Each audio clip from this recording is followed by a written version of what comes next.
অনেক হতাশ হয়ে গেছি।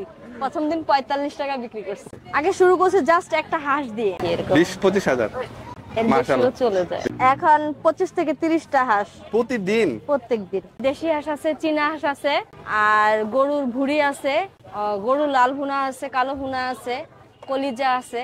প্রথম শুধু আপনার দেশি হাঁসটা দিয়ে শুরু করছি, তখন তো কিছু বুঝতাম না। দেশি হাঁস প্রাইস হইলো 250, 5 পিস করে দেই। আর চীনা হাঁসের প্রাইস হলো 300, 5 পিস করে দেই। গরুর কালো বুনা 250, 5 পিস করে দেই। লাল বুনাও 250, 5 পিস করে দেই। লাল যেটা চুই ঝাল লাল বুনা ওটা। আর কলিজা 250। আর গরুর ভুঁড়ি 200। হ্যাঁ হ্যাঁ, এটা গ্রেভি টাইপের আর কি। এটা চালের রুটি দিয়ে খায় তো, এর জন্য একটু গ্রেভিটা লাগে। এটা কতদিন যাবত শুরু করছেন? 1-1.5 বছর 1-1.5 বছর কি এখানেই? এখানেই। আগে শুরু করছে জাস্ট একটা হাঁস দিয়ে, এখন 25 থেকে 30টা হাঁস প্রতিদিন। প্রত্যেকদিন। প্রথম শুধু আপনার দেশি হাঁসটা দিয়ে শুরু করছি, তখন তো কিছু বুঝতাম না। এখন তো মোটামুটি দেখলাম যে আমার খাবার খেয়ে সবাই পছন্দ করে খাবারটা। আমরা 8 জন লোক কাজ করে, 8 জন। প্রথম আমি, আমার ছেলে ছিল, কেউ ছিল না। অনেক হতাশ হয়ে গেছি। প্রথম দিন 45 টাকা বিক্রি করছি, এরকম 20-25 হাজার এর বেশিও মাশাআল্লাহ চলে যায়। বেশ। এটা শুরু হয় 4:30টা থেকে শুরু হয়, আর আমি একটু তাড়াতাড়ি চলে আসি। আপনি কয়টায় আসেন? আমি 3টা, 3:30টায় বা 2:30টায় এরকম ভাবে চলে আসি, কারণ আমার কিছু কাস্টমাররা ওরা আগে আসে। হ্যাঁ। আর কয়টা পর্যন্ত চলে? 10:30টা, রাতে 10:30টা 11টা, মানে যে পর্যন্ত থাকে আর কি। হ্যাঁ হ্যাঁ। আমার দোকানের নাম মাতবর বাড়ি রসইঘর।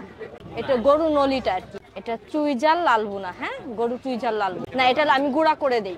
আমাদের যে ব্যানার যারা পরিচিত কাস্টমার আছে না, ব্যানার নিয়ে যায়, ওরাই আর কি আমাদের নাম্বার ওরা বিভিন্ন অনুষ্ঠানে আমাদের অর্ডার দেয়। ফোন দিলে আপনারা পাঠিয়ে দেন? হ্যাঁ, তাদের এখন অনেক পরিচিত কাস্টমার হয়ে গেছে। আমার কাস্টমার গুলো সব আত্মীয় স্বজনের মতো হয়ে গেছে, ওরাও আমার জন্য খাবার নিয়ে আসে। তাই নাকি? হ্যাঁ, আমার এখানে খাবে, ওদের খাবার আবার আমার জন্য নিয়ে আসে যেখানে। এখানে আসলে অনেকগুলো আইটেম আছে, বাট সেখান থেকে আমি একটা আইটেমে নিয়েছি আপাতত, সেটা হচ্ছে দেশি হাঁসের মাংস। প্রাইস হচ্ছে 250 টাকা। অ্যান্ড সাথে নিয়েছি হচ্ছে চালের রুটি। আমি চাপড়িটা চেয়েছিলাম, বাট আজকে অনেক বেশি ক্রাউড, যে কারণে ওটা এখন পর্যন্ত রেডি হয়নি। এই দিয়াবাড়ির বউবাজারে এরকম অনেক দোকান আছে যেখানে আপনারা হোমমেড খাবার পাবেন। আর ম্যাক্সিমাম খাবারগুলো হচ্ছে হাঁসের মাংস, গরুর মাংস এবং এই জাতীয় অনেক রকমের খাবার থাকে। আমরা আসলে এখানে র্যান্ডমলি একটা দোকান চুজ করেছি এবং দেখবো যে এই দোকানের খাবারটা কেমন। 250 টাকার এই প্লেটে কি কি পাচ্ছে আমি একটু দেখাই। এখানে হচ্ছে কয়েক পিস মাংস আছে, তার মধ্যে লেগ পিস আছে, দেন হচ্ছে পাকনা আছে, দেন হচ্ছে আরও আর কি মিক্স করে দিয়েছে। একই টাইপের যে মাংস দিচ্ছে সবগুলো তা না। অ্যান্ড রসুনও কিন্তু আছে। বিসমিল্লাহ।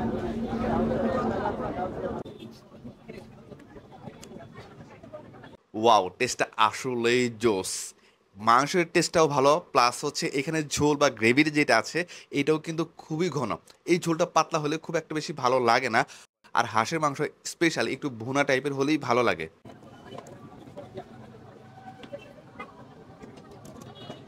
হাঁসের মাংসের আরেকটা ব্যাপার হচ্ছে একটু ঝাল ঝাল না হলে ভালো লাগে না। এটার ঝালের যে লেভেলটা আমার মতে ঠিক আছে, খুব বেশি ঝাল না, আবার একেবারেও কম না, যে কেউ খেতে পারবে। আমি আসলে র্যান্ডমলি চুজ করেছিলাম এই দোকানটি, যে কারণে আমি একটা আইটেম নিয়েছি, বাট ট্রাস্ট মি, আসলেই খাবারটা অনেক ভালো। দোকানের নাম হচ্ছে মাতবর বাড়ির রসইঘর। যেহেতু আমি একটা আইটেম ট্রাই করেছি, আমার কাছে বেশ ভালো লেগেছে। আপনারা যদি আসেন তাহলে বাকিগুলো ট্রাই করে দেখতে পারেন এবং সেগুলোর টেস্ট কেমন অবশ্যই আমাকে জানাবেন। সো আজকের মতো এই পর্যন্তই, দেখাবো অন্য কোনো ভিডিওতে। সে পর্যন্ত সবাই অনেক ভালো থাকবেন। Thank you so much. আল্লাহ হাফেজ।